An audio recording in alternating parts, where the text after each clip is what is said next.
Malakas na tinapon ni Kiyoshi ang vase sa sahig na nagpabasag nito at nagpasugat sa kanyang mga kamay. How dare you bring a woman inside my house, Brando? Galing sa trabaho si Kiyoshi at nang mauwi sa kalagitnaan ng gabi ay hindi niya inaasahang maabutan niya ang kanyang asawa na nagdala ng kabit at may nangyari pa talaga sa dalawa sa mismong kwarto nilang mag-asawa. Napahilot sa noo si Kiyoshi nang makita ang kabit na lumabas na ng kwarto nilang mag-asawa pagkatapos nitong magbihis nang mahuli sila. Kiyoshi, tumigil ka na. Magigising ang mga kapitbahay natin. How dare you stop me? Eh ikaw, hindi ka na nahiya sa kapitbahay natin. Nagdala ka ng kabit. At ikaw babae ka? Halika rito. Masasabunutan na sana ni Kiyoshi ang buhok ng kabit pero kaagad siyang pinigilan ni Brando kaya malakas niyang sinampal ang asawa. Mga hayop kayo! Ang dumi nyo! At ikaw na babae ka! Alam mo may asawa yung tao? Kinurengking mo! Wala na ba talagang iba, ha? Hayop kayo! Hindi kasali si Adelaida rito, Kiyoshi. Ikaw ang may kasalanan. Hindi nararapat sa'yo na magkaroon ng asawa at pamilya. Dahil puro ka nalang trabaho. Tama! Nagsawa na sa'yo si Brando dahil sa kakatrabaho mo. Para nang multo ang turing mo sa kanya eh. Kaya hindi mo deserve si Brando. Dahil ako ang nararapat sa kanya. Hindi makapaniwala si Kiyoshi na magagawa iyon sa kanya ni Brando. Tanging pagtitig lamang ang nagawa ni Kiyoshi. Pinagmasdan niya ang muka ng dalawa na handang gawin ang lahat. May paglaban lamang ang kasalanan na sila naman talaga ang gumawa. Kailan niyo pa ito ginagawa, ha? Kailan naging kayo? Nagkatinginan sina Brando at Adelaida nang tanungin iyon ni Kiyoshi. Kiyoshi, wala ka ng pake kung kailan naging kami. Noong Disyembre, nagkakilala kami sa night party sa kumpanya na pinagtatrabahuan niya. Tila binagsakan ng mabigat na semento si Kiyoshi nang mapagtanto na halos kalahating taon na pala siyang niloloko ng kanyang asawa. Adelaida!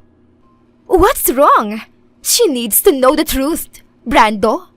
Unless you want her back. Shut up! Kung ganon, di sana. Sinabi mo na sa akin, Brando, na noon mo pa pala ako niloloko. Sana, diniretso mo na lang ako na may iba ka na. Hindi yung... Mahigpit na hinawakan ni Kiyoshi ang hawak niyang basag na vase na nagpadugo sa kanyang mga palad. Hindi yung patalikod mo pala akong niloloko. Hayop ka! Nagtiwala ko sa'yo. Akala ko, maiintindihan mo ako sa tuwing halos araw-araw akong nasa work. Dahil kung alam mo lang na ginagawa ko to para sa ating dalawa. Para sa kinabukasan natin. But you are fucking disrespecting me. Since then while I am here, draining my ass off to work for our future. Kusang tumulo ang mga luha sa mata ni Kiyoshi. Napakasakit para sa kanya na sa halos kalahating taon na ang iniisip niya ay ang kinabukasan nila ni Brando ay iyon pala ay may kinakasama palang iba at sa iba tinataguyod ang mga perang binibigay ni Kiyoshi sa kanya. Yan! Yung mga suot na alas ng babaeng yan. Ang pera ba na pinambili mo niyan ay galing sa sweldo ko? Hindi nakasagot si Brando. Ang katahimikan na iyon ay naging sagot na tamang ang ginagamit ang kanyang pera na dugot pawis na ginayod niya. Hayop ka! Wala kang hiya! We better end this now, Kiyoshi. Talaga lang. Pero hindi kita papakawalan sa mata ng batas, Brando. Nagtaasan ang mga balahibo ni Brando at Adelaida nang sabihin iyon ni Kiyoshi. Sa mga ginawa mo sa akin, maraming paglabag ang ginawa mo. Mula sa pangangabit hanggang sa pagnanakaw ng pera ko. Kasali ka na rin, Adelaida. Kayong dalawa ay dapat na makulong. Kinuha ni Kiyoshi ang kanyang bag para umalis na. Magkita-kita na lang tayo sa korte. Anong? Hindi mo gagawin yun, Kiyoshi. para sa kapakanan at dignidad ay gagawin ng isang tao ang lahat, hindi lamang maibagsak ang reputasyon niya. Tumakbo si Brando palapit kay Kiyoshi at walang pasabing hinawakan ang kanyang ulo at malakas itong itinama sa pader. Sa isang iglap lang ay nakaramdam ng pagkahilo si Kiyoshi hanggang sa dumilim na ang kanyang paningin. Brando, hayop ka! Nakangiting pinagmasdan ni Brando si Kiyoshi na hinay-hinay na napahiga sa sahig. Subukan man niyang bumangon at lumaban pero dumugo na ang kanyang ulo hanggang sa nahimatay siya. Brando, anong ginawa mo? Tumingin si Brando kay Adelaida na hindi makapaniwalang nagawa niya iyon kay Kiyoshi. Nilinis lang ang mga alikabok na sumasagabal sa plano ko. Brando! Kumalma ka. Naimatay lang siya. At ngayon, huwag kang tatanga-tanga riyan. Tulungan mo ako. May lugar na dapat niyang puntahan kung saan doon siya nararapat. Kaya tulungan mo na ako rito. Suliyap sa nakaraan. Kiyoshi, halika na. Nandito na ang magiging pamilya mo. Isang paslit na bata ang nahihiya na naglalakad palapit sa isang matangkad at may nakakatakot na aura. Nakatitig ito sa kanya at tila walang emosyon ang muka. Kiyoshi, siya ang magiging pamilya mo. Siya ang magiging tatay mo. Hindi tumigil ang panginginig ng katawan ni Kiyoshi dahil natatakot siya sa kanyang magiging tatay. Lumuhod sa harap niya ang lalaki at bakas pa rin ang nakakatakot na ekspresyon nito. Pero ilang segundo lang ay ngumiti ito sabay abot ng kanyang kamay. Kiyoshi, halika na. Hinay-hinay na napawi ang takot sa mukha ni Kiyoshi nang maramdaman ang kabutihan sa loob ng kanyang magiging tatay. Sa simpleng ngiti nito ay alam ni Kiyoshi na mapagkakatiwalaan siya. Inabot niya pabalik ang kanyang maliit na kamay at sabay silang naglakad na may ngiti sa mga labi. Mula ngayon, ikaw na ang magiging prinsesa sa aking palasyo. Ikaw na ang magiging tagapagmana sa lahat ng aking yaman, Kiyoshi. Masaya kitang binabati bilang aking anak. Nagising si Kiyoshi nang makaramdam ng kirot sa kanyang mga braso. Hindi niya patuluyang mamulat ang kanyang mga mata pero alam niya na nasa madilim at delikado siyang lugar. Nang tuluyan na niyang makita ang lugar ay biglang lumakas ang tibok ng kanyang puso nang makitang 3 pang mga babae ang nakatali ang mga kamay at paa habang nakatakip ang bibig kagaya niya. 2 lalaki na may matitikas ang katawan ang pumasok sa kwartong iyon. Hindi ito kilala ni Kiyoshi pero nasa kanya ang tingin ng 2. Gising na siya! Tawagin niyo na si Sir! Lumabas ang isang lalaki at ilang segundo lang ay bumalik ito kasama ang isang lalaki na walang iba kundi si Brando. Hindi makapaniwala si Kiyoshi na magagawa ito ni Brando sa kanya. Pilit niyang kinakalas ang kadena sa kamay niya pero sumasakit lamang ito ng sobra. Nakangiting lumapit si Brando sa kanya at saka tinanggal ang tela sa bibig ni Kiyoshi at doon diretsyong sinapol ni Kiyoshi ang kanyang ulo sa noo ni Brando na nagpaupo sa kanya sa sahig. Hayop ka! Pakawalan mo ako!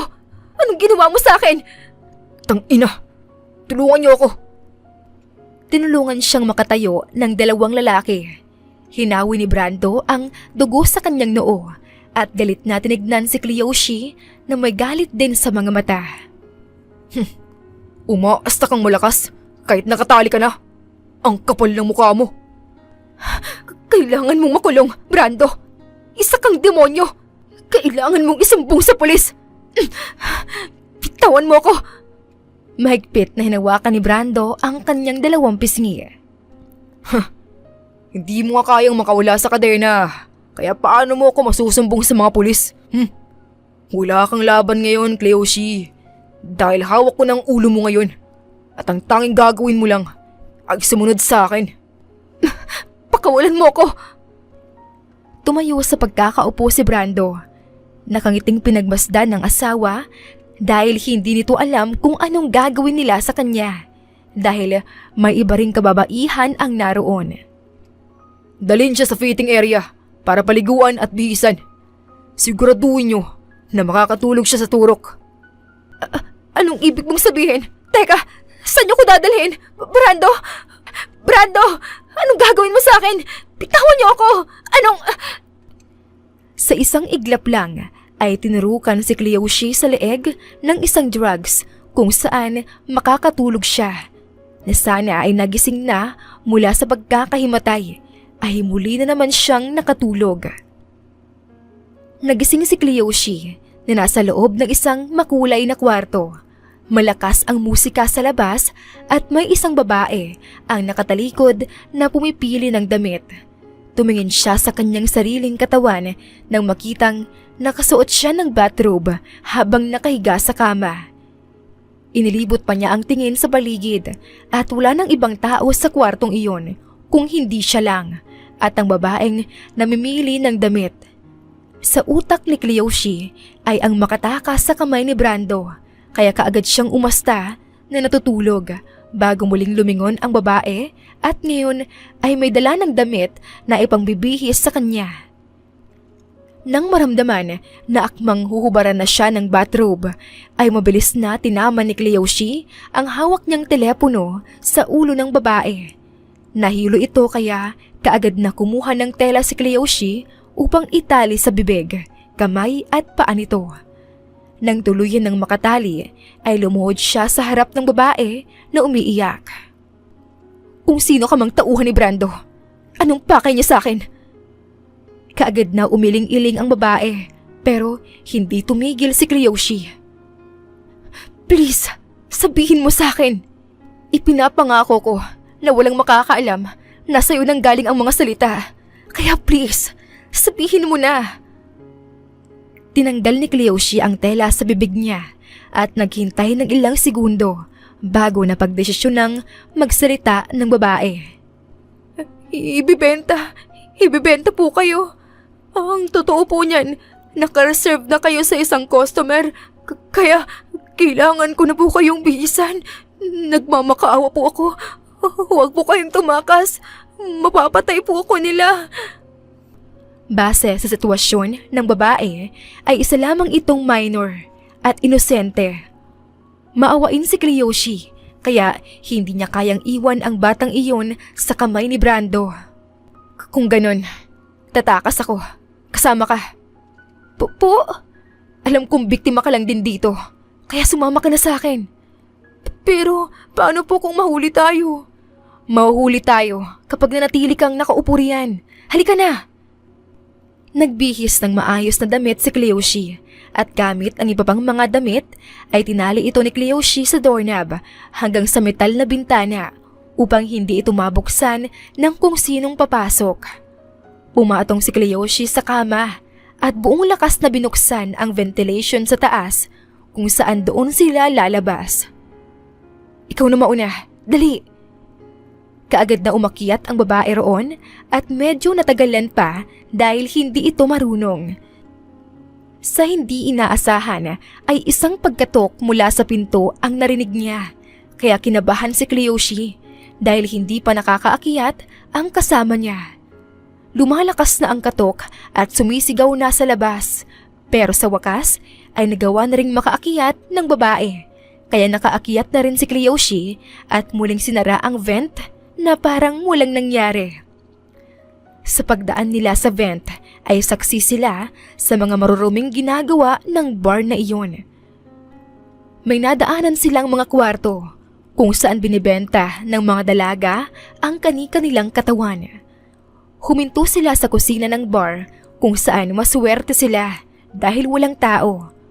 Bumaba na sila at hinay-hinay na naglakad marating lang ang exit. Napangiti si Cleoshi nang hindi ito nakalak. Mauna ka na.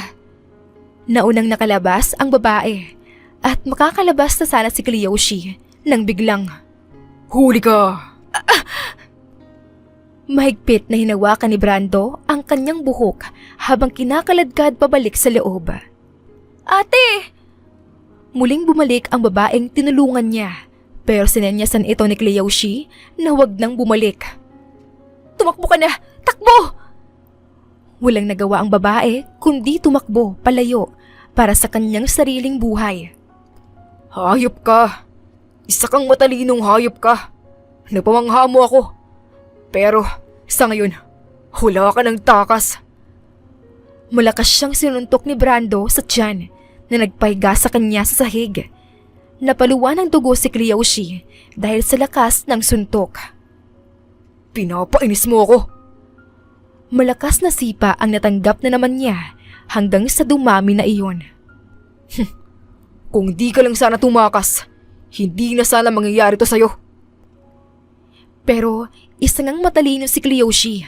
Kahit ilang suntok at sipa na ang natanggap niya, ay gumawa pa rin siya ng paraan. Kinuha niyang isang fire extinguisher at malakas na sinapol sa paa ni Brando na nagpaluhod dito sa sahig.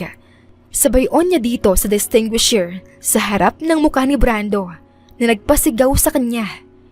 Gumapang si Kiyoshi palayo at kahit na nahihirapan na siya, ay lakas loob siyang muling tumayo. Pero aksidente niyang natamaan ang mainit at kumukulong tubig. Napaso ang kanyang kaliwang braso dahil doon. Kiyoshi, bumalik ka rito!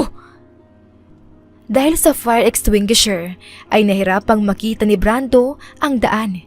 Kaya kinuha ni Kiyoshi ang kumukulong tubig at itinapon ito kay Brando. Kaagad na tumakbo si Kiyoshi palabas. Paika-ika man ang kanyang lakad ay hindi siya huminto sa pagtakbo palayo sa lugar na iyon.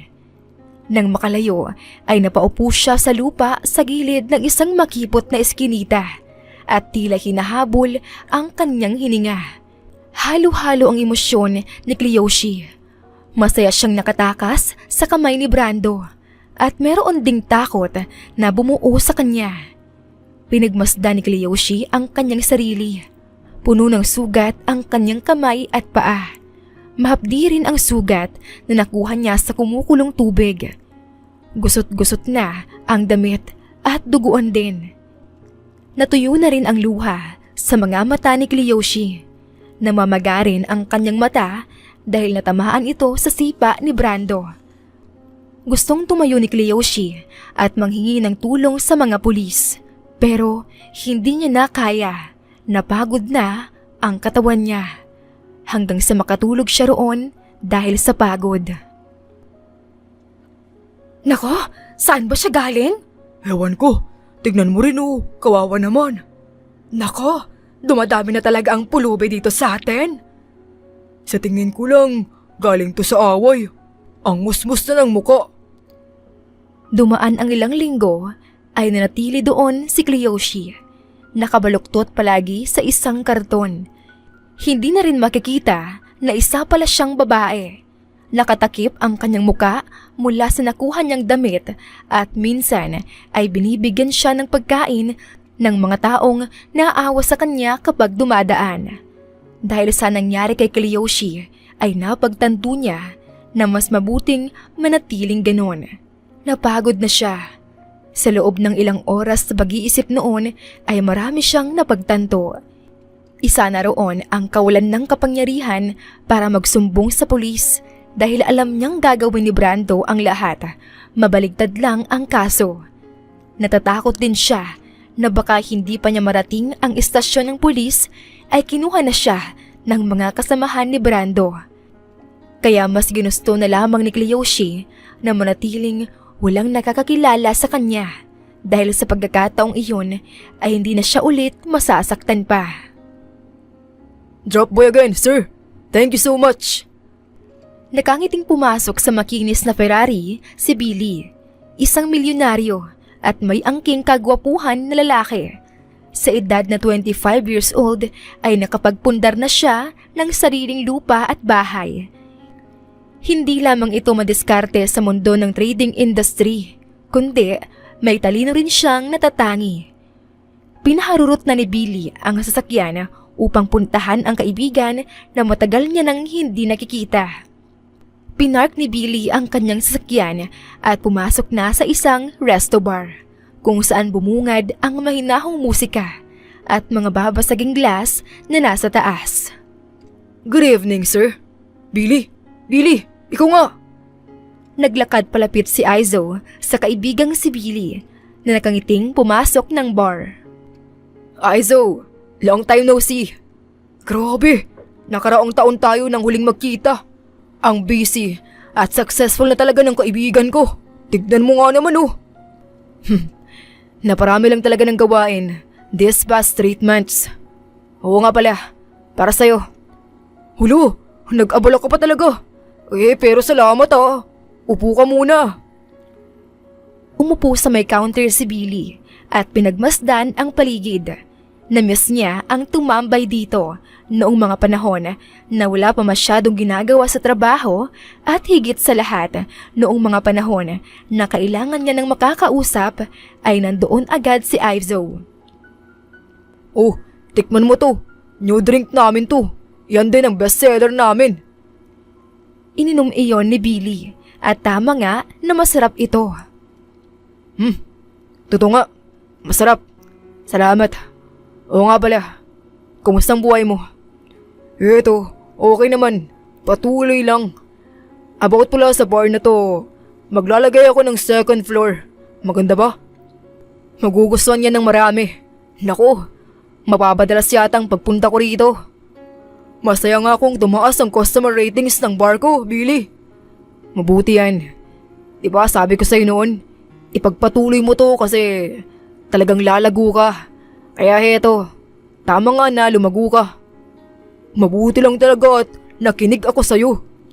Pangiting inubos ni Billy ang iniinom na drinks at muling nilibot ng tingin ang paligid. Napatingin siya sa labas kung saan makikita ang kaharap na bar sa kabilang daan. Ang lapit ng kakompetensya mo ah. Oh, yan ba? 3 months pang nandyan yan. Malakas naman yata ang kita ng may-ari. Pero base sa alam ko, may illegal na ginagawa yan sa loob. Talaga? Oo, 3 beses nang may nag-raid dyan pero walang nahuhuli. Ganun ba? Oo. Ikaw? Kumusta naman ang buhay mo? May girlfriend ka na ba?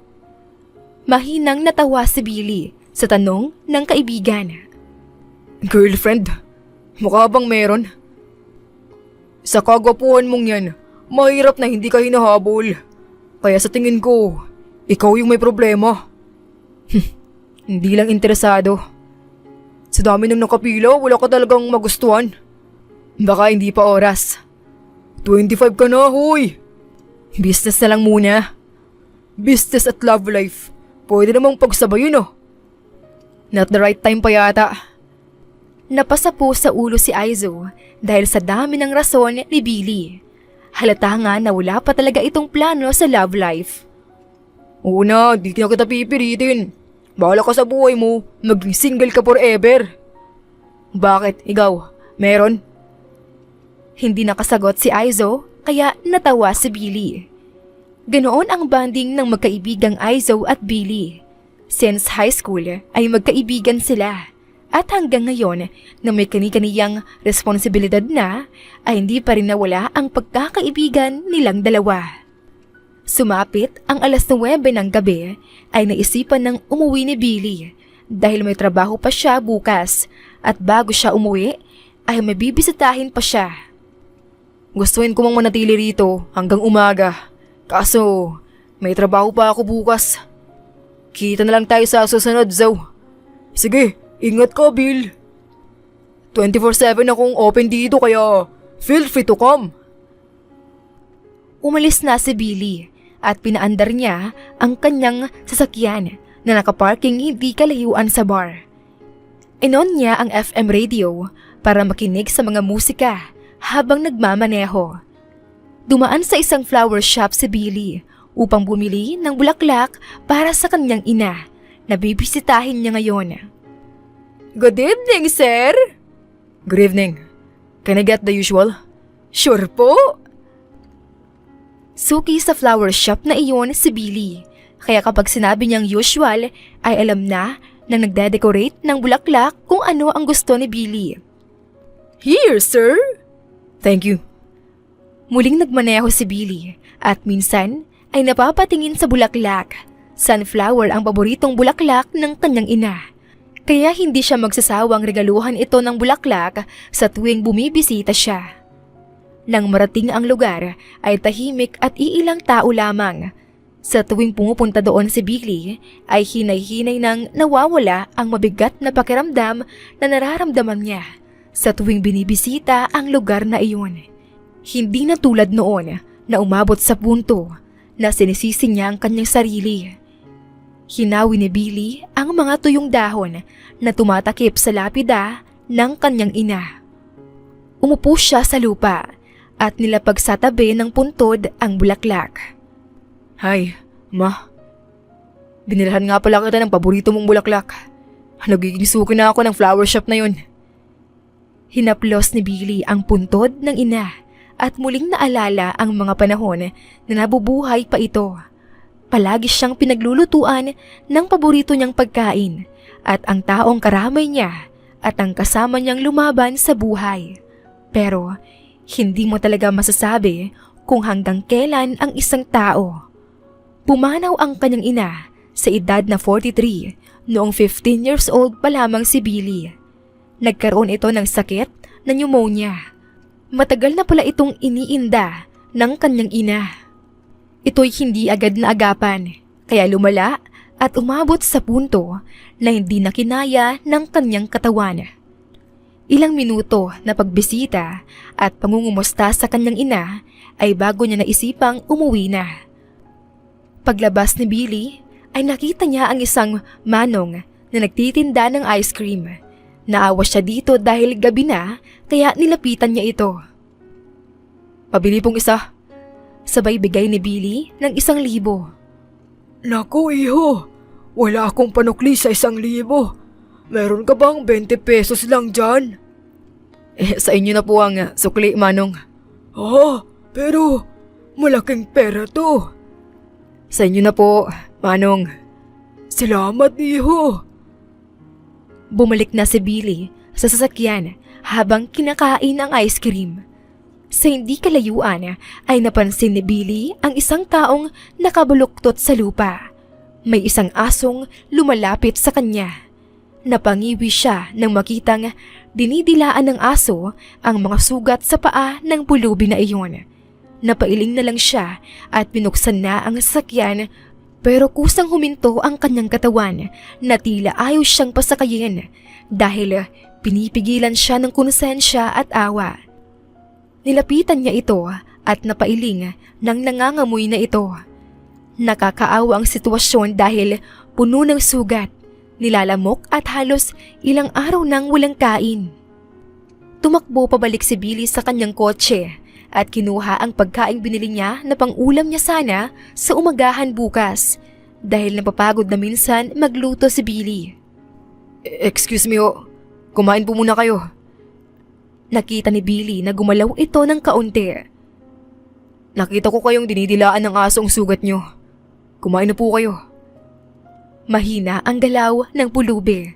Nakatakip ang kanyang muka ng damit kaya tanging ang maliit na katawan lamang ang nakikita.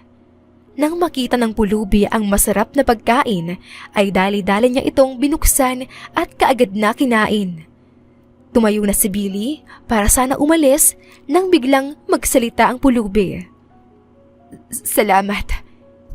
Kunot noong tumingin si Billy sa pulubi nang marinig ang boses babae. Pinagmasdan niya ang pulubi. Hindi niya akalaing isa pala itong babae. Nilibot niya ng tingin ang paligid. Tahimik, madilim at delikado para sa isang babae na manatili doon. Miss? Napahinto ang pulubi sa pagkain nang sabihin iyon ni Billy. Nakita niya na ngayon ang mukha nito. Puno ng dumi pero mahahalata talagang babae ito dahil sa magandang mga mata at hanggang balikat na buhok. Anong ginagawa mo rito? Delikado. Marami ka pang sugat sa mga paa at kamay mo. Kailangan mong gamutin. Hindi sumagot ang babae at patuloy sa pagkain na tila nasanay na ito na iyon ang mga sinasabi ng mga tao sa kanya. Sumama na ho kayo sa akin. Dadalhin kita sa ospital. Tuluyan na ngang natigilan ang pulubi. Nilapag ang pagkain at dali-daling niligpit ang higaan nito. Salamat na lang. Teka, saan po kayo pupunta? Paika-ika ang lakad nito kaya mas nangibabaw ang kaba kay Billy. Lalo pa at babae pa nga ito at nag-iisa lamang. Delikado na ikaw lang mag-isa, miss. Kailangan mong dalhin sa ospital. Wala akong pera. Ako nang bahala sa babayarin. Hindi kita kilala. Ganito na lang. Tatawag ako ng pulis para sila ang hahatid sa'yo. Pulis? Hindi ka tatawag ng pulis. Akmang kukuhanin sana ni Billy ang phone niya pero hindi iyon natuloy nang biglang nanginig at kinabahan ang babae. Nahulog ang dala niyang karton at nawawalan ng balanse sa paglalakad kaya kaagad siyang tinulungan ni Billy. O sige, hindi na ako tatawag ng pulis. Kumalma na po kayo. Walang tatawag ng pulis. Kinuha ni Billy ang kanyang identification card sa bulsa at pinakita sa pulubi. Anderson Billy Velasquez, CEO in a trading company. Wala po akong balak na masama sa inyo. Gusto ko lang kayong magamot sa ospital. Kaya sumama na po kayo sa akin dahil lumalala na ang mga sugat nyo. Nagmamakaawa po ako. Suliyap sa nakaraan. Malakas ang ulan at tinuon din ang hangin. Nasa gilid ng daan ang mag-inang sina Susan at Billy. Patuloy sa pag-iyak ang bata habang pinapatahan naman ng ina ang kanyang anak. Hindi nila alam kung saan sila patungo dahil tumataas na ang tubig. Wala silang matutuluyan. Na-evacuate na halos lahat ng tao sa lugar na yon habang sila ay walang kamalay-malay na naiwan pala. Mama! Anak, tumahan ka na. Natatakot ako, Mama! Saan tayo pupunta? Nanginginig ang mga paa ng kanyang ina habang buhat-buhat sa likod ang anak. Kanina pa sila nanghihingi ng tulong sa mga sakyang dumadaan pero wala ni isa ang may awang tumulong. Aksidenteng nakatapak ng matulis si Susan dahilan ng pagkawalan niya ng balanse. Napaupo sa lupa si Susan habang iniinda ang pagkatama ng kung anong matulis sa kanyang kanang paa. Mama!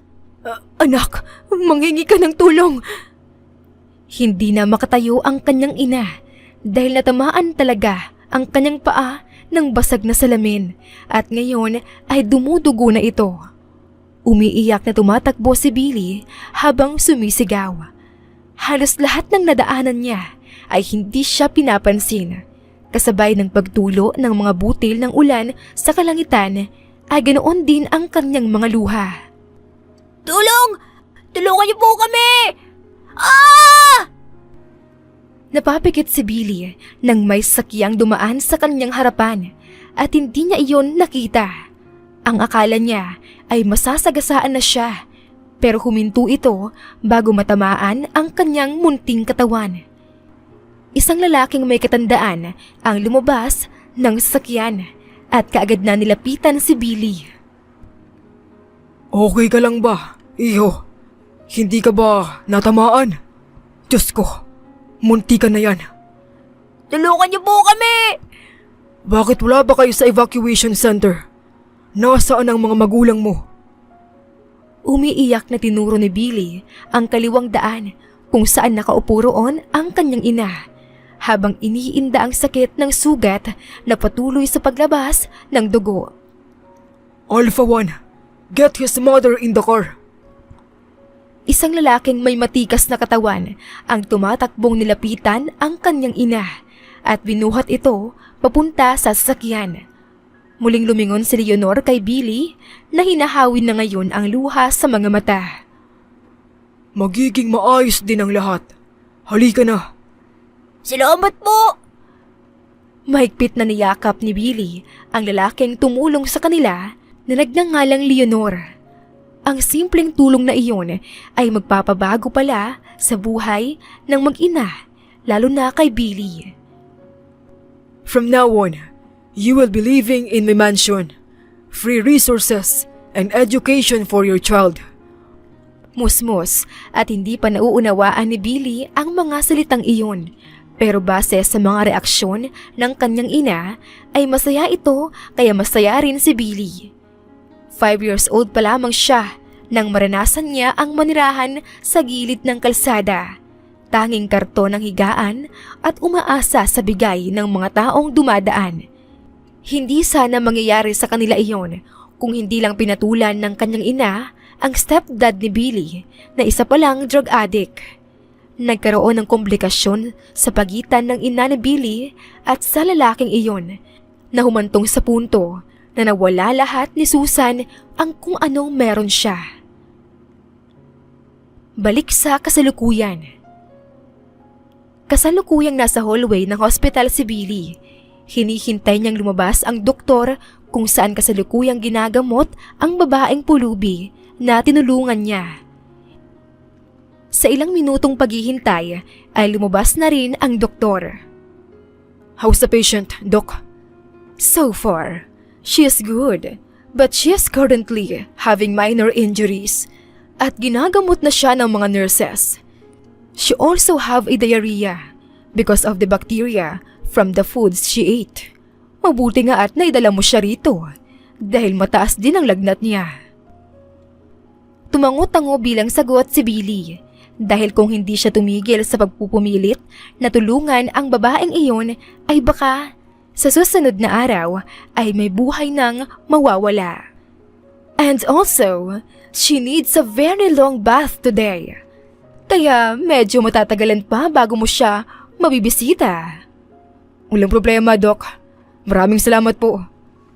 Umalis na ang doktor at sa mga sinabi nito ay naisipan ni Billy na bumili muna ng pagkain para pagdating niya ay baka tapos na ang pagpapaligo sa babaeng pulubi at pwede na siyang pakainin dahil alam niya na nagugutom na iyon. Pagbalik niya ay kakalabas lang din ng mga nurses. Grabe! Hindi ko inaasahan! Ganun pala siya kaganda! Maswerte talaga siya! Mabait ang nakakita sa kanya! Dumiretso lamang si Billy at pumasok na sa kwarto. Natigilan siya nang makita ang isang babaeng nakaupo sa hospital bed. May bandage ang kamay at ilang parte ng paa. Medyo basa ang buhok, makinis ang balat at higit sa lahat, maladyosa ang muka sa ganda. Kunot noong bumalik sa labas si Billy upang tignan ang room number.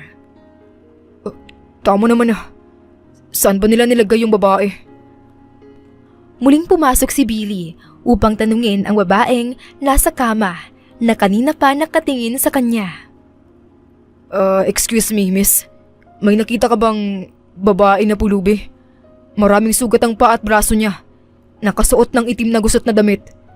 Napakurap lamang ang babae, kaya nalilito na si Billy. Pasensya na. Sa doktor na lang ako magtatanong. Mr. Anderson Billy Velasquez, tama? Muling napalingon si Billy sa babae ng diretsyo nang sinabi niya ang kanyang pangalan. Teka, paano mo nalaman ang pangalan ko?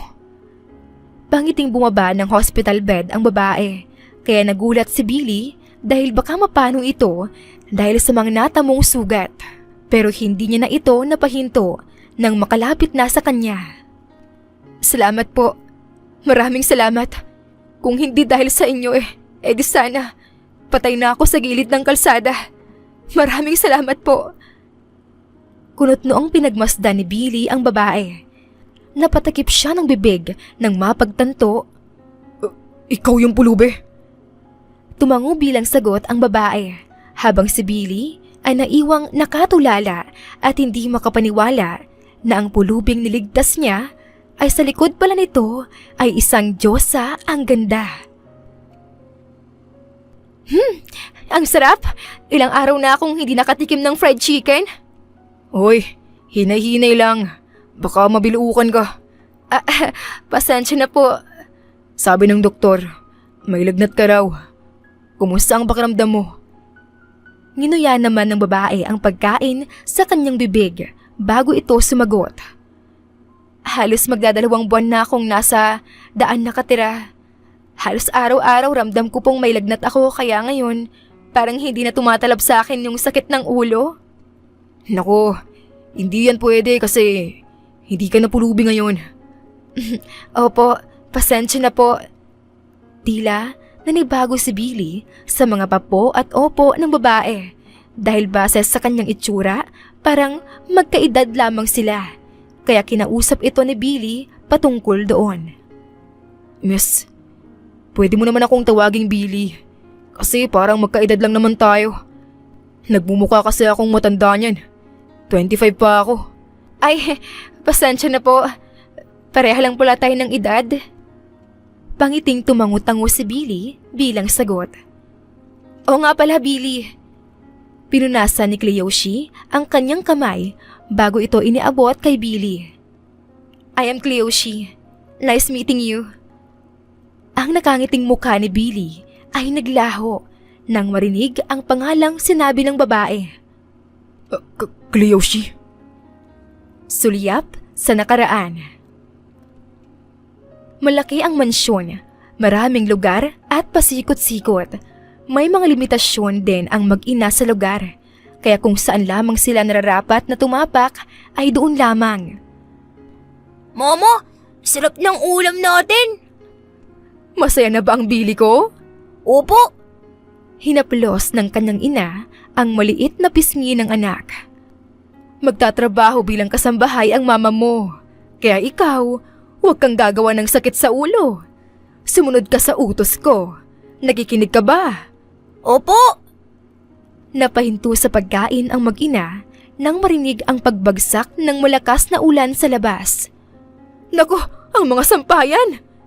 Tulungan na kita, Ma! Huwag na, pag-isarado na lang itong pinto sa kusina. Opo.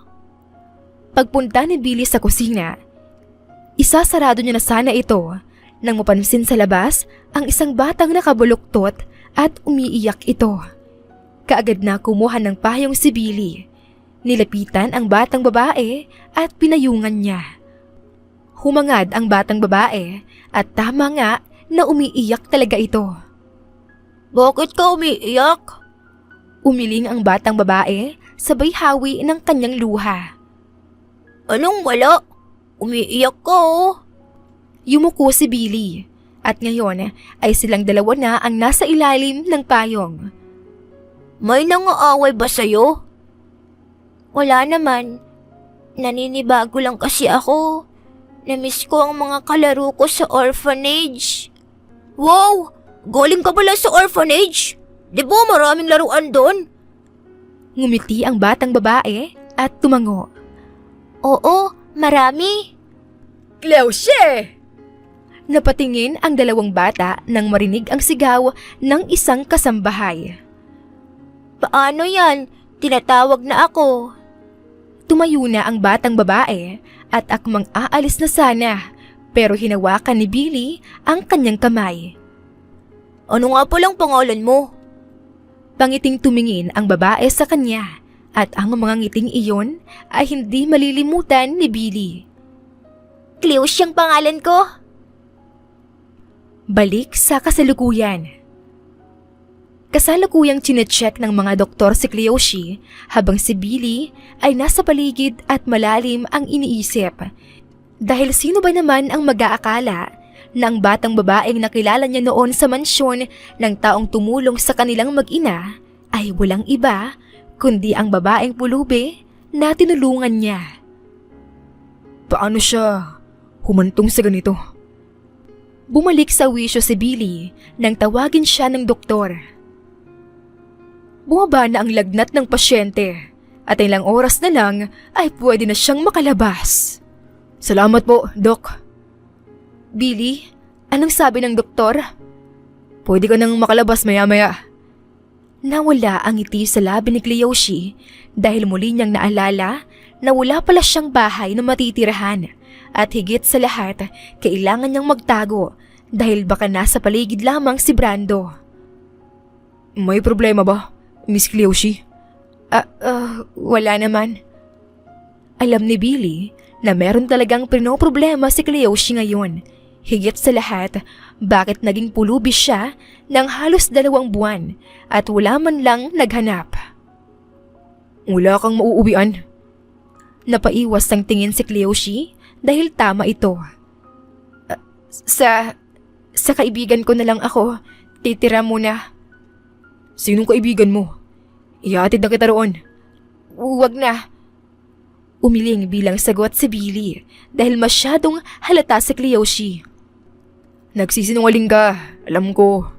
Hindi na nakatanggi si Cleoshi dahil totoo nga na wala itong kaibigan na matitirahan ng bahay. Okay, you can live in my house if you want to. Ha? You can live in my house. Talaga po? Pwede po ba? Ang ibig kong sabihin, kung ganon, pwede po akong maging kasambahay sa inyo? No need to. Sa ayaw at sa gusto nyo, tutulong po ako sa inyong bahay para naman po may silbi ako kapag titira roon. I swear, okay lang talaga. Kahit na po, nakakahiya na tumira sa bahay at kahit paglinis hindi ko magawa. Wala nang nagawa si Billy nang nagpumilit ito. Fine. Sa kabilang banda ay halos araw-araw nagsiselebrate sina Brando at Adelaida sa mga nakuha nilang papuri mula sa kumpanya. Cheers! Cheers! So, what's your next plan? Hinay-hinay lang. Baka matapilok tayo. Bastang importante, wala ng Cleoshi nasa gabal. Tama. Anyway, may balita ka na ba kung nasan siya? Wala. Pero 2 buwan nang lumipas pero walang balita. Kaya sa tingin ko, natatakot na yun na magpakita ulit. But, I think she's currently having a plan right now.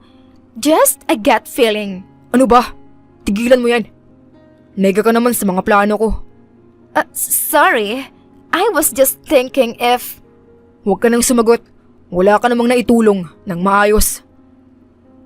Napayuko na lamang si Adelaida habang si Brando ay abot tenga ang ngiti. Ngayon na naitumba ko na si Cleoshi. Isusunod naman natin ang ugat ng lahat. Si Leonor, ang ama ni Cleoshi. Kasalukuyang naglilinis sa sala si Cleoshi habang si Billy ay seryoso at nakafocus ang tingin sa trabaho nito sa laptop. Hindi maiwasang mapatingin si Cleoshi kay Billy dahil hindi rin niya maitatanggi na may kagwapuhan din ito at higit sa lahat ay may kabutihan sa puso. Gabi na nang matapos sa pagtatrabaho si Billy habang si Cleoshi naman ay nakapagluto na ng pagkain. Kakain na tayo, Billy! Pangiting naglakad si Billy papunta sa sala kung saan nakahain ang mga niluto ni Cleoshi. You know what, before? I've been eating processed food because I don't have much time to cook. So thank you so much, Cleoshi. My pleasure. Mahinang nagtawanan ang dalawa at sabay nang kumain. Nang tumagal ay mas nagkamabutihan na ang loob nilang dalawa. Nahahantong sila sa punto na pasikreto na pala silang may gusto sa isa't isa. Kumatok si Billy sa pinto ng kwarto ni Cleoshi kaya pinagbuksan niya ito. May kailangan ka, Billy? May party kasi na magaganap bukas ng gabi. And I am inviting you to come with me. Would you? Nakakahiya po yata. No, don't be. Actually, it's a must to have a partner in a party. Yun ang sabi ng host namin. Kung ganon, sige po. Ayoko rin naman kasing maiwan dito. Pero, ano po bang susuotin na damit? Wala yata ako masyadong pang-party na damit. Oh, about that. I already reserve you in a cosmetic shop. Dadaan tayo roon bago tayo pumunta sa party. You can choose what gown do you like. And also, they can do makeup. Hindi makapaniwala si Cleoshi na nakahanda na pala iyon lahat. kahit ngayon pa lang sinabi ni Billy sa kanya. So, please be ready by tomorrow morning. Bye. Mabilis ang paglalakad ni Billy paalis, kaya pasikretong natawa si Kiyoshi sa inasta ni Billy at hindi niya naiwasang mapangiti dahil sa mga ginagawa ni Billy para sa kanya. Teka lang, Billy. Kinakabahan akong pumasok. Nasa loob lamang ng sakyan sina Billy at Kiyoshi. Puno na ng tao ang party at marami na rin ang pumapasok. Huwag ka mag-alala. I'll be on your side, Kiyoshi. Huminga ng malalim si Kiyoshi bago tumango kay Billy na handa na siya. Lumabas ng kotse si Billy at umikot upang pagbuksan siya ng pinto. Inabot ni Billy ang kanyang kamay at pangiting inabot din ni Kiyoshi ang kanyang kamay. Naglakad na sila sa red carpet. Maraming taong imbitado rin doon ang nagulat at napapatingin sa kanila. Nakaramdam ng kaba si Kiyoshi pero kinalman niya ang kanyang sarili. You look very gorgeous right now, Kiyoshi. Bulong ni Billy kaya napangiti si Kiyoshi. Thank you. Parte iyon sa plano ni Billy upang lakasan si Kiyoshi ng kalooban sa harap ng madla. Nagsimula na ang party. At pinalakas ni Billy ang loob ni Kiyoshi at hindi niya ito iniwan. Nanatili lang ito sa kanyang tabi. Kaya unti-unting naka-adapt din si Kiyoshi sa paligid. Dumaan ang ilang oras at natapos na rin ang party at nag-excuse muna si Kiyoshi para mag-CR. Nasa loob siya ng isang cubicle at lalabas na sana nang makarinig ng pag-uusap mula sa mga babaeng kakarating lamang. Nakita niyo si Mr. Billy? Oo, may kasamang babae. Hindi ko yun in-expect kasi hindi naman ganoon si Sir. Kaya nga ang swerte ng babaeng yun. Sarami ba naman ang pumipila sa kanya, siya ang maswerteng napili. Parang Cinderella in real life ang peg Narinig lahat iyon ni Kiyoshi at hindi maitatangging napangiti siya. Ang mapili bilang partner sa party ay hindi basta-basta. Kaya ganoon na lamang ang kilig ni Kiyoshi dahil siya ang napili ni Billy. Paglabas niya sa CR ay nasa hallway si Billy. Nakasandal sa pader at naghihintay sa kanya. Habang naglalakad siya palapit kay Billy ay hindi niya maitatanggi na pogi ito sa kanyang suot na formal. Pasensya na, medyo natagalan. No, it's okay. Let's go. Hindi inaasahan ni Kiyoshi na iaabot pa talaga ni Billy ang kamay niya. Tapos na ang party pero nanatili pa rin ang pagiging gentleman ni Billy. Nagkukwentuhan sila habang naglalakad palabas ng building na iyon. Pero natigil ito nang may tumawag sa pangalan ni Kiyoshi sa gilid. Kiyoshi! Pamilyar sa kanya ang boses na iyon at nang lumingon siya ay hindi nga siya nagkamali. Biglang naalala ng dalaga ang mga pangyayaring ayaw na sana niyang maulit pa at maalala. Pero nang makikitaan ng harap-harapan ang mukha ng kanyang ex-husband na si Brando, ay tila bumalik lahat ng trauma niya. Brando? Malademonyo itong ngumiti at humakbang palapit, kaya agad na umatras si Kiyoshi, habang si Billy naman ay alerto, kaya kaagad siyang pumaharap. Inilayo si Kiyoshi kay Brando, habang hindi inaalis ang kamay na nakahawak kay Kiyoshi. Oh, Billy. Nice meeting you. Nakakagulat Bakit kasama mo ang asawa ko? Stop it, Brando. Hindi na kita asawa. Hula nang tayo. May mga tao pang nandoon kaya nanatili ang kanilang boses sa katamtaman lang. Ex-husband nga pero sa papel, hindi pa tayo annulled. May karapatan pa rin ako sa'yo. Si Billy, na tahimik lamang, ay hinay-hinay na naunawaan din ang sitwasyon ni Kiyoshi. Mula sa sitwasyon na naging pulubi siya, pagkakaroon ng mga sugat sa katawan noon at kung paano siyang umasta sa harap ng kanyang ex-husband. You better go, Brando. Natigilan si Brando sa sinabi ni Billy. Teka lang, Brad. Mali yata ang mangialam sa away ng mag-asawa. She said, she is not your husband anymore. Isn't it enough to understand that she doesn't want to see you again? Nakita ni Billy kung paanong kinuyom ni Brando ang kanyang mga kamao. Please, you better go, or else I call the guards to escort you out. Jill, lalabas na. Hey, Kiyoshi, watch your steps. Nang makaalis na si Brando, ay lumuwag na rin ang kapit ni Kiyoshi sa kamay ni Billy. Napahawak ito sa dibdib at bakas sa mga mata na gusto nitong umiyak. Salamat. Akmang maglalakad na sana ang dalaga nang pinigilan siya ni Billy. I think you need to tell me something. I need to know what's happening in your life. Maybe I can help you. Humangad si Kiyoshi at nakikita doon ang mga mata niya na natatakot. Tahimik na nagmamaneho ng kotse si Billy. Hinihintay niya lamang na magsalita si Kiyoshi kung kailan niya gusto. Narating na nila ang bahay ni Billy at hanggang makapasok ay walang sinasabi si Kiyoshi. Nakahiga na sa kama si Billy, nakatulala sa kisame. Hindi siya makatulog sa pag-aalala kay Kiyoshi.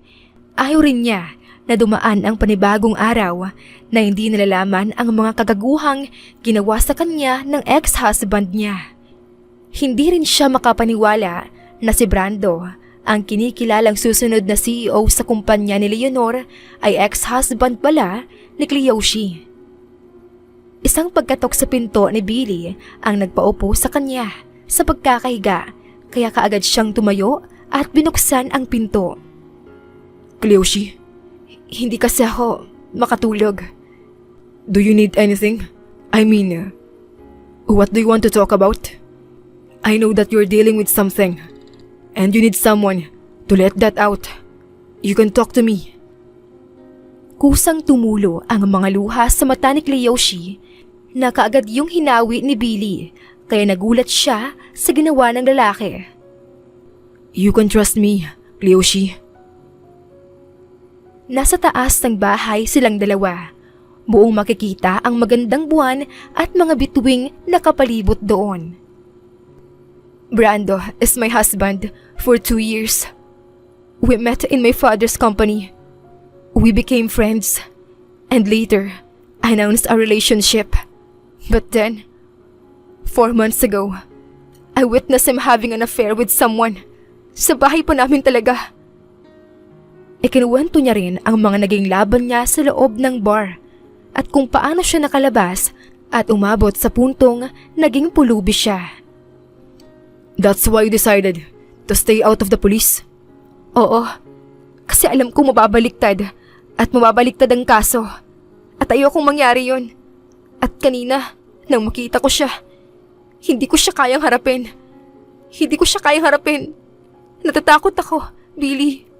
I understand. But in order to get the justice you wanted, we need to seek help from the police. Tumango naman bilang sagot si Kiyoshi. Natatakot man ako sa mga mangyayari sa akin, pero kailangan ko tong harapin. Dahil alam ko na gumagawa na siya ng plano ngayon at ayokong maunahan ako. Hinawakan ni Billy ang kamay ni Kiyoshi na parang pinapakalma siya. I'll fight with you. Tutulungan kitang makuha ang hustisyang hinahanap mo. Salamat. Ang mga akala ni Kiyoshi na tutulungan siya ni Billy sa kaso ay hindi niya alam na higit pa pala roon ang mga handang gawin ni Billy para sa kanya. Para tuluyang makuha ang hustisya ay kailangan ng sapat na ebidensya. Kaya buong gabing mulat si Billy upang hanapin ang noon pa niyang binigyang kutob at ang sumapit ang alas 4 ay nagawa na rin niyang mapasunod-sunod ang mga pangyayari at mga plano ni Brando. Pangiting pinagmasdan ni Billy ang mga posibleng plano ni Brando na ngayon ay alam na niya. I will make sure your life will be miserable for making her in pain. Samantala, Buwisit! Sinasabi ko na nga ba eh, buhay pa si Cleoshi at talagang gagawa siya ng paraan. At yung mga sinabi ko sa'yo na gumagalaw na siya ngayon para ipabagsak ka, ay totoo yun. It was just a gut feeling. But look, Oo na. Tama ka na. Mali na ako. Buwisit. so, what's your plan? Walang oras para magalit ka riyan. You need to do something. Can you shut up for a minute, Adelaida? You want me to shut up? Kahit nasali na ako sa mga kagaguhan mo? Remember this, Brando, that I am doing this for you. Yung mga plano mong ipabagsak si Cleoshi para ako ang mapupunta sa trono niya, akala mo nasisiyahan ako? So what? Sumang-ayon ka naman ah. Kasali ka na rito. So stop acting as if I am a ghost. Kaya ko ring magplano. Pero lahat ng plano mo, puro basura. Kaya tumahimik ka dyan kung ayaw mo na sipain kita palabas. Fine! Talagang lalabas ako. Pabagsak na sinara ni Adelaida ang pinto at galit na tinapon ni Brando ang baso dahilan ng pagkabasag nito. Magbabayad ka sa akin, Cleoshi. Ikaw din, Billy. Sumasabay ka sa plano ko. Kaya isasabay na rin kita sa hukay. Pero hindi ko kayang bumagsak muna ang kumpanya sa kamay ko. Hanggat nandito ako sa trono, gagawin ko ang lahat. Makuha lang ang gusto ko. Ang plano ni Brando ay uunahin ng kumpanya at kapag nakuha na niya ang perang gusto niya, ay tatakas siya at magpapakalayo-layo. Sa ganoong paraan, makakatakas na siya. Thank you so much for coming. Isang-isang iwinelcome ni Brando ang mga CEO sa iba't ibang kumpanya.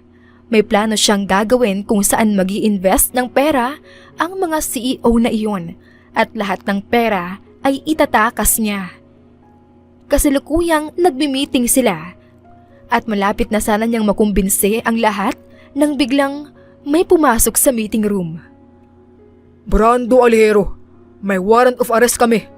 Huhulihin ka namin sa kasong pagnanakaw ng pera at assault kay Miss Buenavista at ang attempted murder sa ama nito na si Leonor Buenavista. Anong pinagsasabi niyo? Teka, mali ang kusa niyang pagpasok dito. Huwag kayo maniwala. Pagtatanggi ni Brando. Nagsalita naman si Billy. Everyone, I am encouraging all of you to believe that he is doing an evil deed since before and right now. Billy, anong ginagawa mo rito? Nililinis ang mga dumi. Ladies and gentlemen, witness the crimes of Mr. Brando Alejero. Sa malaking screen ay pinakita roon ang mga perang ninakaw niya at pinasok sa kanyang sariling bank account at may CCTV footage din kung saan lumabas mula sa ICU room si Brando. Iyon ang kwarto ng ama ni Cleoshi na si Leonor. And guess what? Kayo sana ang susunod niyang lolokohin. He said he wants every companies to invest on him. Pero hindi niyo alam, itatakas niya ang lahat ng pera at aalis siya sa Pilipinas. What? How dare you fool us, Mr. Brando? Sabi ng isang CEO. Buti nga talaga, dumating kayo. Kung hindi, maluloko talaga kami ng demonyong yan. Saad naman ng isa pang CEO. Hindi, pakawalan niyo ako. Pagmamatigas ni Brando. Alisin niyo na yan dito. Utos naman ni Billy sa mga pulis. Hindi, hayop ka Billy. Magbabayad kayo sa akin. Kasalukuyang nasa ICU room si Cleoshi. Binisita niya ang kanyang ama na kasalukuyang na-comatose. Na-aksidente ito sa sinasakyang private jet plane 1 year ago at hanggang ngayon ay hindi pa rin nagigising. Pa, kailan ka magigising? Kailangan ka na ng kumpanya. Kailangan kita. Simula kasi nung na-comatose ka, parang wala akong kasangga. But I am happy. I met someone. He helped me, Papa. That's when I know he was the little boy you helped before. Anderson Billy. Remember him? Simula noong nakaramdam ng kuryosidad si Kiyoshi kay Billy, ay hindi siya nagdalawang isip na alamin ang pagkatao nito. At doon, nalaman niya na siya pala ang batang tinulungan ng kanyang ama noon. Ang batang nakilala ni Kiyoshi sa ilalim ng ulan. Ilang minuto lang ay naisipan na ni Kiyoshi na umalis na. Habang naglalakad siya palabas ng hallway, ay kumuha sa atensyon niya ang palabas sa telebisyon.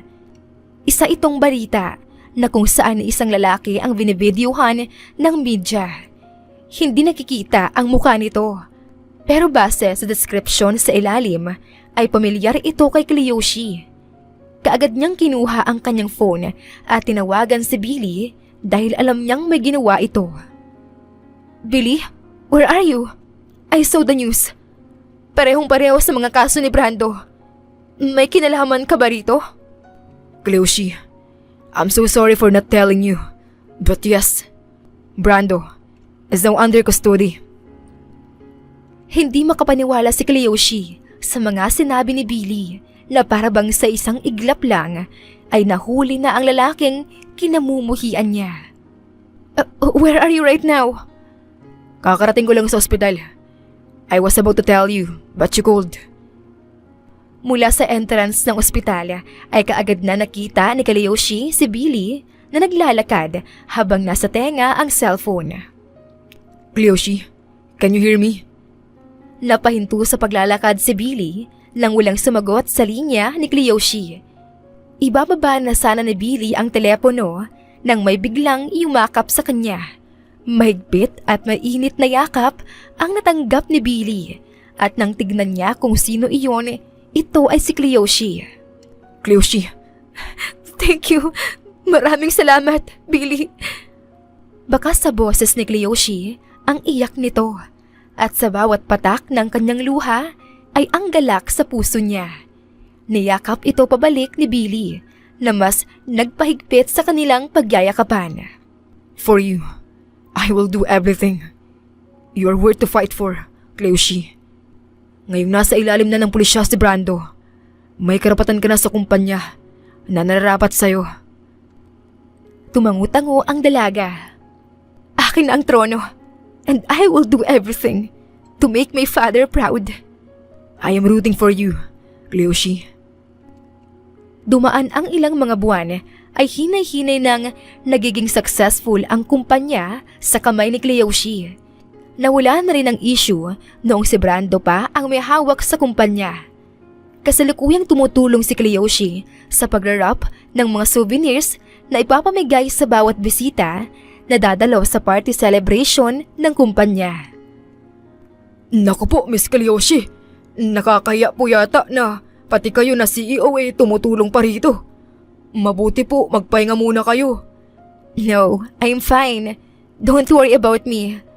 Masaya naman akong ginagawa to eh. Ang bait naman talaga ni Miss Kiyoshi. Ang swerte namin dahil kayo ang CEO namin. Pinalaki nga talaga kayo ng maayos ni Sir Leonor. Nagmana ang kabaitan. Napangiti si Kiyoshi. Tawanan at kwentuhan ang naganap habang nagra-rap sila. At sa hindi kalayuan ay nakamasid sa gilid si Adelaida, ang kabit ni Brando. May dala itong isang kahon na naglalaman ng mga maliliit na palaka. Nanginginig ang mga paa nito at puno ng galit ang mga mata habang pinapanood si Kiyoshi na nakangiti. I'll make your day, miserable, Kiyoshi. Sinira mo ang plano ni Brando. You ruined everything. So, I will ruin yours too. Diretsong naglakad si Adelaida na kay Kiyoshi lamang ang kanyang tingin upang itapon lahat ng palaka na iyon sa kanya. Pero minamalas nga naman. Dahil sa pagiging focus ang tingin kay Kiyoshi ay hindi niya napansin ang isang janitress na kakamap lang ng kanyang dinaanan kaya kaagad na kinarma si Adelaida. Napasigaw siya. Nasapul ang kanyang puwet sa sahig at naitapon niya ang isang kahon ng palaka patungo sa kanyang sariling katawan at isa-isang tumalon ang mga palaka habang si Adelaida naman ay napasigaw sa takot nang lapitan siya ng mga palakang iyon. Kaagad na nakuha niya ang atensyon ng lahat, lalo na kay Kiyoshi na kunot noong nilapitan si Adelaida. At nang tuluyan niyang makita ang mukha nito, ay naalala niyang siya pala ang kabit ni Brando. Nakaupo sa sahig si Adelaida habang patuloy na hinahawi ang mga maliliit na palaka na lumalapit sa kanya. Adelaida? Napahangad si Adelaida at nang makita si Kiyoshi ay napakuyom ang kanyang mga kamao. Dahil sa galit ay kumuha siya ng isang palaka at tinapon ito kay Kiyoshi. Pero mabilis ang galaw ng dalaga.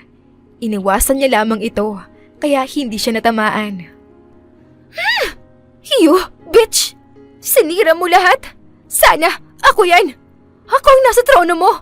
But you ruined everything! Sinira mo ang buhay namin ni Brando!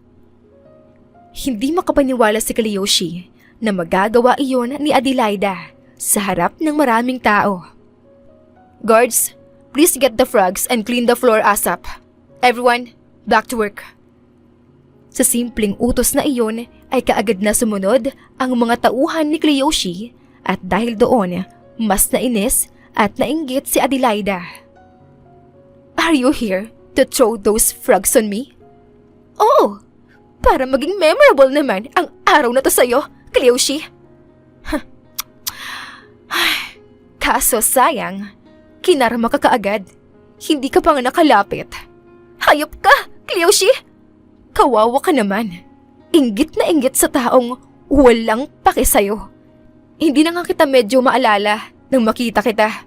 But, thanks to my long-term memory, naalala kong ikaw pala yung kabet ng ex-husband kong kasalukuyang nasa presinto ngayon.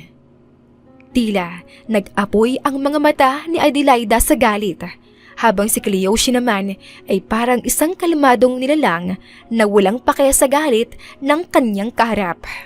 You better stop this, Adelaida. Wala kang mapapala rito. Hindi mo mababago ang mga nangyari. Makukulong at makukulong si Brando. At ikaw? Kapag inulit mo to, hindi ako magdadalawang isip na sampahan ka ng kaso sa paninirang puri sa loob pa talaga ng aking kumpanya. Nang sabihin iyon ni Kiyoshi, ay nakaramdam ng takot si Adelaida, lalo pa at ayaw niyang makulong. Kaya kung ako sa'yo, tumigil ka na. Kalimutan mo na si Brando. He will never give goodness to your life. Mamuhay ka na mag-isa. Get a life, Adelaida. Nagsimulang tumulo ang mga luha sa mata ni Adelaida. Nilibot niya ang kanyang tingin sa paligid. Iilan sa mga tauhan ni Kiyoshi ay nakatingin sa kanya at tila nandidiri ito. Sino ba namang hindi? Gumawa siya ng iskandalo na siya rin naman ang kinarma. Doon nakaramdam ng hiya si Adelaida. Umalis ka na at wag na wag ka nang babalik dito. To the success! Cheers! Cheers! Dumaan ang ilang araw ay naging mas matibay ang pagtaguyod ni Kiyoshi at Billy sa kani-kanilang business at ganoon din ang kanilang relasyon sa isa't isa. Mas dumidiin ang kanilang romantikong ninanais sa bawat isa. Pero wala ni isa sa kanila ang sumubok magsabi, "Grabe, parang teleserye ang buhay ko." Parang ganun na nga. Naging pulubi ka pa nga. Mahinang natawa silang dalawa at nagkaroon ulit ng katahimikan. Dinama nila ang malamig na hangin sa ilalim ng malaking buwan. Sa hindi inaasahan ay kusang lumabas sa mga bibig ni Kiyoshi ang tanong na, "Kailan ka mag-aasawa?" Muntik nang mabulunan sa iniinom na beer si Billy. What? You are asking me kung kailan ako mag-aasawa? Ikaw, kailan ka mag-aasawa? Grabe ka! Sarili kong tanong tinatanong mo? Pero, yung totoo, may girlfriend ka na ngayon?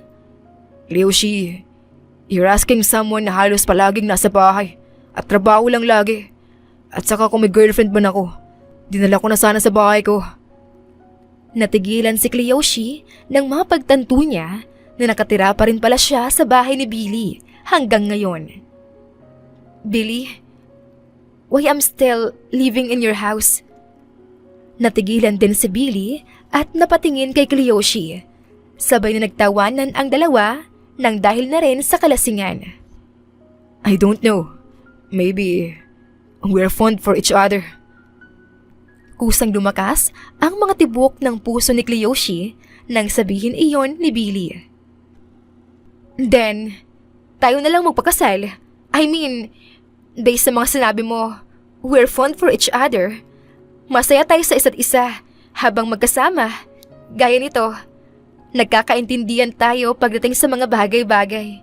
Nauunawaan natin ang isa't isa. Nagkaroon ng katahimikan kaya nailang si Kiyoshi at dinala na lamang niya ito sa mahinang pagtawa. Joke, I'm just kidding. Lasing na yata ako kaya... Hindi na ituloy ni Kiyoshi ang kanyang sasabihin nang hawakan ni Billy ang kamay niya. I like you, Kiyoshi. Noon pa lang, gusto na kita. Ngayon ako naglakas ng loob na sabihin sa'yo to. And maybe, today is the right time to tell you, I like you. Hindi makapaniwala si Kiyoshi na ang lalaking hinahangad niya ay may gusto rin pala sa kanya. Naghihintayan lang pala sila talagang dalawa. Maybe today is the right time to... I like you too, Billy. Kusa ko na lang tong naramdaman at di nga ako nagkamali na totoo nga, mahal na ata kita.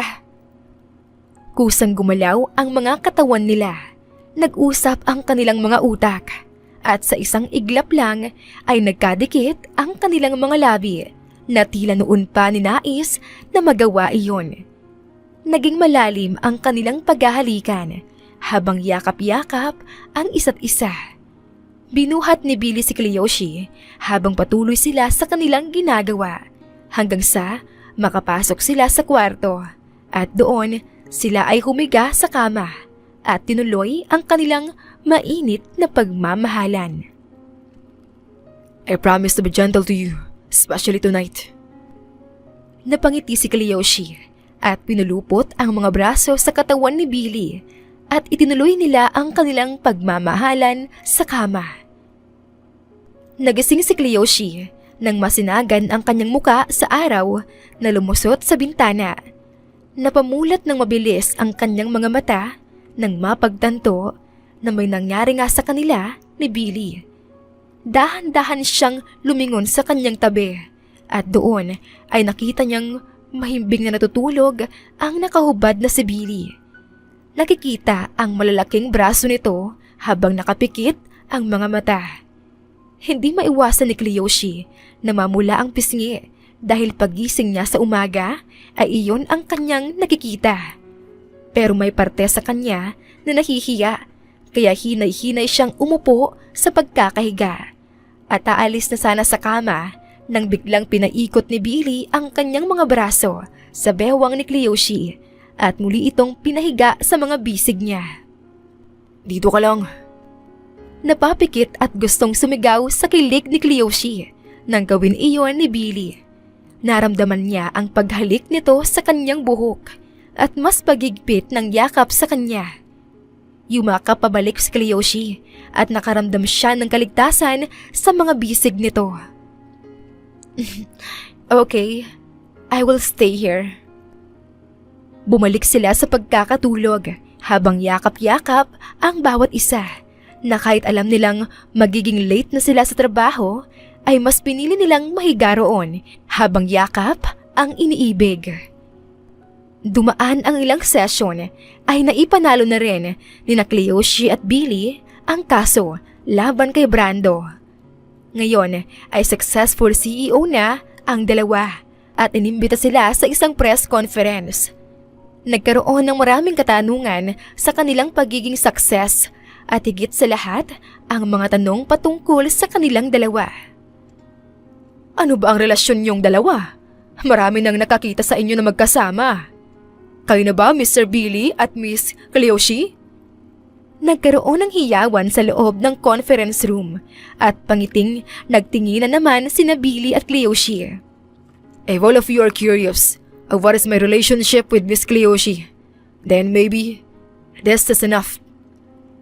Hinawakan ni Billy ang kamay ni Cleoshi at sabay nilang inangat ang kanilang kanang kamay at doon parehong singsing ang nasa daliri nila. We're engaged. Halos mahulog ang lahat ng panga ng nandoon dahil hindi nila inakala na engaged na pala ang dalawa. Napuno ng palakpakan, hiyawan at kilig ang buong conference room at ganoon din sina Cleoshi at Billy dahil sa suporta na binibigay ng mga tao sa kanila. Pero sa kalagitnaan ng kasiyahan, may isang tao ang sisira.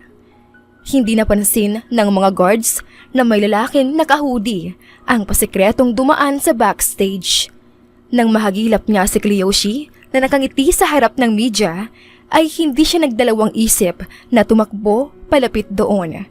Nagulat ang lahat nang hawakan ng lalaki ang braso ni Cleoshi na kaagad niyang hinawi na nagpatanggal sa suot nitong hoodie. Brando? Maputla ang muka ni Brando at bakas sa muka ang galit. Hindi kayo magiging masaya dahil papatayin kita. Mula sa bulsa nito, kinuha niya ang isang kutsilyo. Napakabilis ng mga pangyayari. Masyadong mabilis na sa isang segundo lamang ay pulang dugo ang tumutulo na sa sahig. Napuno na ng sigawan ang buong conference room. Kaagad na nahuli si Brando at tumawag na ng ambulansya ang mga nandoon. Billy? Nang akmang sasaksakin na sana si Cleoshi, ay kaagad na sinalo ito ni Billy at siya ngayon ang natamaan sa kutsilyo. Tila nabubulabog si Cleoshi sa luhang tumulo sa kanyang mga mata. Tila huminturin ang kanyang mundo nang patuloy na lumalabas sa tiyan ni Billy ang pulang likido. Billy, lumaban ka! Billy, please! Nadakip na si Brando na nakatakas pala mula sa korte dahil plano niya talaga na patayin si Cleoshi. Pero sinalo ni Billy ang matulis na kutsilyo at ngayon siya ang nag-aagaw buhay. Sumasayaw na mga punong kahoy at nililipad din ang ilang hibla ng buhok ni Cleoshi. Umupo siya sa tabi ng isang lapida at hinawi ang tuyong dahon na nandoon. Nagsindi siya ng kandila at nilagay ang binili niyang bulaklak. Pa, kumusta ka na riyan? Miss ka na namin? Miss ka na ng kumpanya? Dumaan ang ilang mga taon sa isang normal na araw ay nalaman na lamang ni Cleoshi na pumanaw na ang kanyang ama. Hindi na ito nagising pa sa comatose at malalim na pagdadalamhati ang naramdaman ni Cleoshi sa araw na iyon. Salamat sa lahat, Papa. Kung hindi dahil sa inyo, hindi ko ito mararating. Huwag kayong mag-alala. Gagawin ko ang lahat para maisaayos ang business. I'll make you proud always, Papa. Mahal na mahal kita. Mommy! Napalingon si Cleoshi sa kanyang likuran at doon isang batang lalaki ang nakangiting tumatakbo palapit sa kanya at mahigpit nilang niyakap ang isa't isa. Mommy, tignan mo! Binigyan ako ni teacher ng star! Ang cute naman ng baby ko. Ang galing! Pakis nga! Wala akong star pero gusto ko rin ng kiss. Naiiling na natawa si Cleoshi nang sabihin iyon ng kanyang asawang si Billy. Umupo ito sa tabi ng mag-ina at nagkwentuhan silang tatlo. Nang mangyari ang insidente kung saan nasaksak si Billy, ay kaagad siyang dinala sa ospital at kaagad namang naagapan. At ilang linggong recovery ang lumipas, pagkatapos ay kinasal na silang dalawa sa harap ng simbahan at nagbunga ito ng mabait na batang lalaki. Hindi ito mararating ni na Cleoshi at Billy kung wala silang tiwala sa isa't isa at sa kanilang mga sarili. Ika nga nila, bago ka magmahal ng ibang tao, mahalin mo muna ang iyong sarili. Ipaglaban mo ang iyong karapatan. Huwag mong hahayaan na maliitin ka ng ibang tao. Sa buhay, napakaraming unexpected na dumarating na hindi natin aakalain na magbibigay importansya sa ating buhay. Piliin natin ang taong handa kang ipaglaban sa kahit na ano. At piliin mo ang taong mamahalin ka ng buong buo. Wakas.